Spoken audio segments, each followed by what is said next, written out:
Yes, good morning, good afternoon, ladies and gentlemen, and all the viewers of the Isaacs on Amido Sports TV.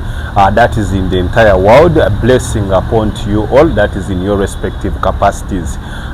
Fellow viewers, fans, and all the football fraternity, it's a blessing to always have you this time. As I always, this time I've come to talk about the wrap-up of the game 30 that is in the Premier League.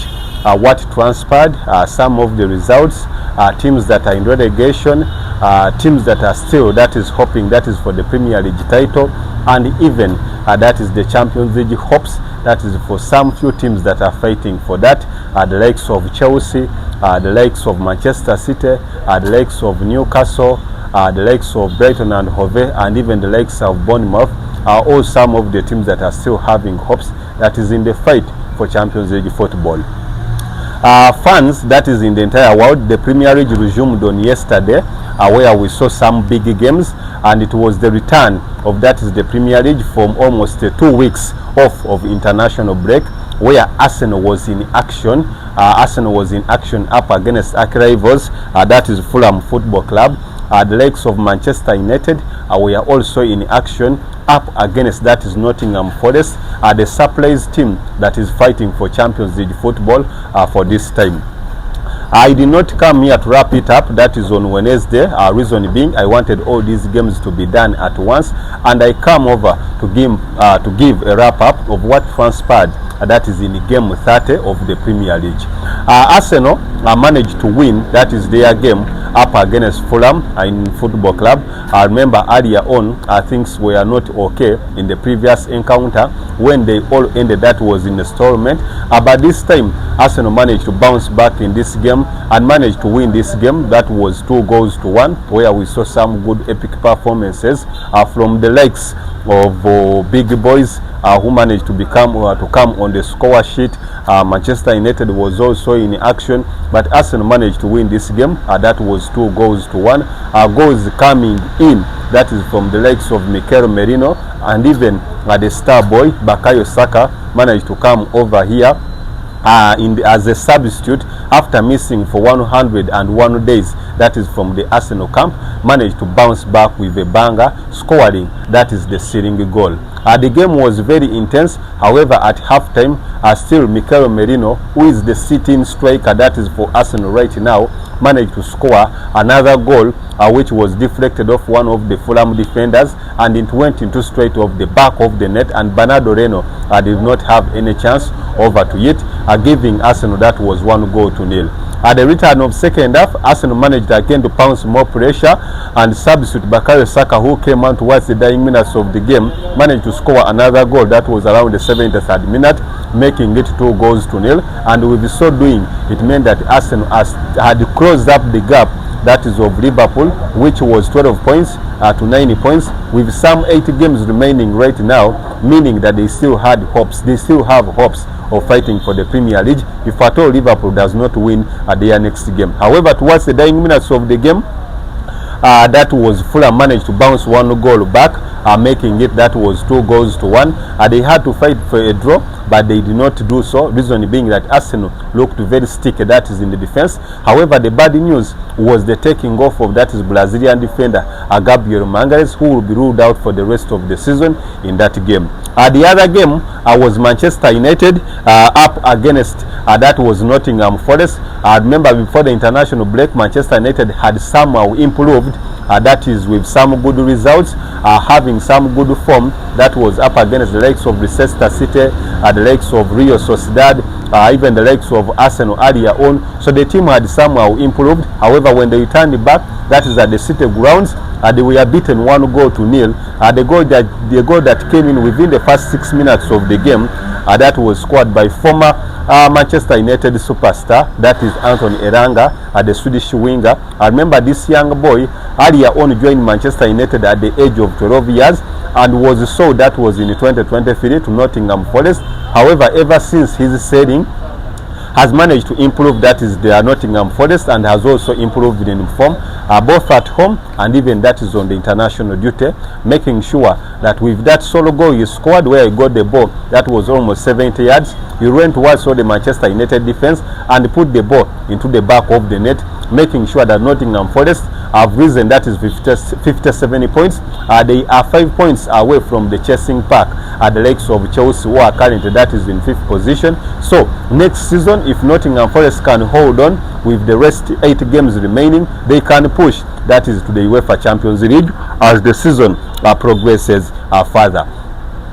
Liverpool was also in action the following day after hearing that Arsenal had won, that is, their game. Liverpool had to fight tooth and nail, and they won 1-0 up against arch rivals Everton in the Merseyside derby.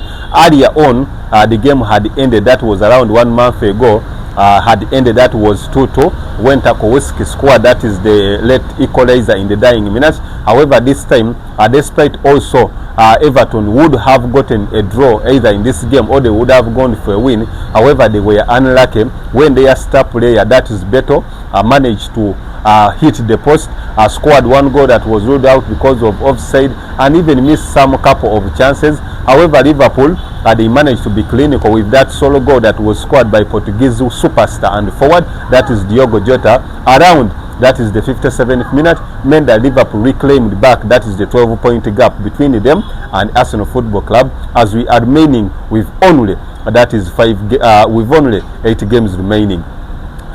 We had the likes of Brighton and Hove were playing up against Aston Villa, and Aston Villa managed to go and win up against that is Brighton and Hove at the American Express Stadium. Brighton had earlier on been ejected out of the FA Cup quarter-finals by Nottingham Forest, that was in penalties to forfeit. Still Aston Villa, under the resurgence of new English superstar, that is Marcus Rashford, they managed to go ahead and won this game, that was 3-0. Marcus Rashford was one of the scorers. We had Marcus Rashford being on a score sheet, Marco Asensio, and even other superstars, making sure that Aston Villa have now closed up, that is, to 7th position, with hopes of qualifying, that is, to Champions League. Remember, currently Aston Villa are in 7th position. However, even in the Champions League, they are still in up against PSG in the quarterfinals of the UEFA Champions League. Other games, we had the likes of Ipswich Town. Ipswich Town managed to beat that is Bournemouth, that was 2-1. This was one of the surprise wins, that is at the weekend. We had the likes of Newcastle also managed to beat, that was Newcastle managed to win convincingly up against Brentford, 2-1. Alexander Isak was one of the scorers, and even Tonali scored one of the sensational goals, making it 2-1, and keeping Newcastle's hopes of qualifying, that is in Champions League, are still alive. Reason being that they are earlier on won, that is the Carabao Cup, which means that they have an automatic qualification, that is to European football, and that will be the UEFA Conference. But going further in the Champions League, I think, would be one of their biggest hopes. The other game that we had, the last game, that was yesterday, of Chelsea up against fellow rivals, that is not Tottenham Hotspur. Remember, Tottenham Hotspur are currently not one of the most informed teams. They are in poor form, but what has surprised me is the owner, that is Daniel Levy, after being on such a poor form, has still continued to have belief, that is in his coach, that is the big man Ange Postecoglou, making sure that he's still around despite the results not falling on their side. Yesterday, they were beaten by Chelsea 1-0, meaning that for 2 consecutive seasons, Chelsea has beaten Tottenham to home and away. Last season, they beat them. That was 4-1. In the first game, and again 2-0. This season again they beat them 2-0, and even they have managed to beat them 1-0. However, the game was very intense. Reason being that also coach Enzo Maresca came in this game knowing that a win would only make him secure, that is his job. Reason being, they told the Bowl management alongside Bedard and said that if at all he does not perform better, they still have hopes of getting another coach to replace him. Reason being, results are not going, that is on his side. However, they managed to win. Chelsea managed to win their game. That was 1-0, a goal that was scored by Enzo Fernandez in the second half after an assist from Cole Palmer. Cole Palmer had gone 16 games without making any assist, but yesterday he managed to make an assist. He missed also some couple of chances. There was some controversy there in the VAR. Moises Caicedo had scored another goal for Chelsea, which was the beauty one, a half volley, cancelled out because of offside. Also, Papa Matessa also had scored an equalizer with a long shot, which the goalkeeper, that is Sanchez, couldn't stop. However, it was also cancelled because of the VAR attempt, that is on Moises Caicedo. However, in the other game also that had forgotten out, Manchester City also won up against Leicester City, where we saw Omar Mamouche scoring and the likes of Jack Grealish, making sure that Manchester City are still head to toe with the Chelsea. As Chelsea has risen to 52 points, Manchester City have 51 points, and they have a big game up against Manchester United. That is at the weekend in the Premier League. So the fans of football, I think